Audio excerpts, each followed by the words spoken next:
Alors, je suis ici avec Nelson, entrepreneur. C'est le matin du premier jour. Il est 6h30. Le soleil n'est pas levé. Oui, il est en train de se lever. On voit encore la lune ici en arrière. Ah non, c'est un lampadaire. Ah, description! Ah! Le gars avec le conteneur vient d'arriver avec son camion. Il est un petit peu pogné, évidemment. C'est l'hiver. Il dit, ça vous tentait pas de faire ça l'été? Je pars à rire. Il dit, non, c'est pour vrai.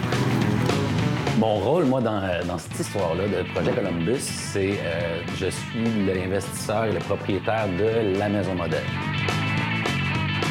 Fait que, les conteneurs sont arrivés. Yes! Ouais, c'est excitant, hein? Oui, c'est excitant, c'est concret, en fait. C'est vraiment, le conteneur, c'est la base de notre projet. En fait, moi, je suis designer intérieur, toujours à la recherche de nouveaux projets. Puis ça faisait quand même un petit bout de temps que j'avais vu des constructions de maisons faites à base de conteneurs. Ça existe quand même depuis un petit bout de temps. Et je me suis dit, pourquoi pas? J'en ai parlé avec Nelson. Et il était partant tout de suite. Fait que c'est ça, si on regarde, on a placé 3 containers côte à côte, puis on les a unis avec des ferrangles dans le haut et dans le bas.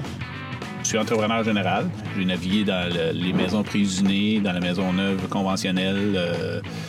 J'ai travaillé dans la rénovation, la grosse rénovation, ajout d'étages, agrandissement de maisons. Maintenant, on se lance dans un nouveau projet, Sarah Maud et moi, qui est faire des maisons avec des conteneurs maritimes. On vise une clientèle, probablement une clientèle un peu avant-gardiste, qui a un côté écologique dans sa mentalité. Qu'on donne une deuxième vie à des conteneurs. J'ai toujours été quelqu'un qui aime la construction hors conventionnel. Ça vient me chercher parce que c'est hors conventionnel et puis c'est un produit qui peut être autonome et écologique de A à Z.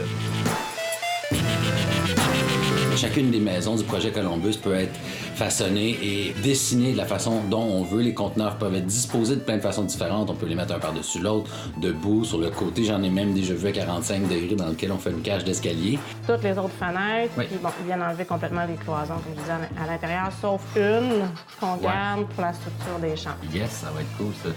Fait que dans le fond, ce plan-là, il te convient. Donc, je vais vraiment pouvoir y aller en fonction des besoins des clients. S'ils ont besoin de plusieurs chambres à coucher, peu importe leurs besoins qu'ils auront, moi, je vais être là pour faire les plans en fonction. Moi, je me trouve vraiment bien entouré parce que je suis pas un expert en design ou je suis pas un expert en construction non plus. Donc, Sarah Maud vient vraiment agrémenter, apporter tout le côté de design. Et Nelson, lui, coordonne tous les travaux. Dans le fond, c'est lui qui book tous les corps des métiers et qui coordonne le balai, qui est cette construction en maison container. L'avantage de construire une maison container, c'est que on n'a pas de structure, de ce qu'on appelle la charpente à construire. On fait livrer les containers et la charpente est installée en une seule journée. Pourquoi acheter une maison conteneur? Parce que c'est écologique, premièrement. Ça permet de recycler des matériaux qui, structurellement, sont hyper viables, hyper solides. Moi, ce que j'aime particulièrement de la maison conteneur, c'est un projet qui est complètement unique.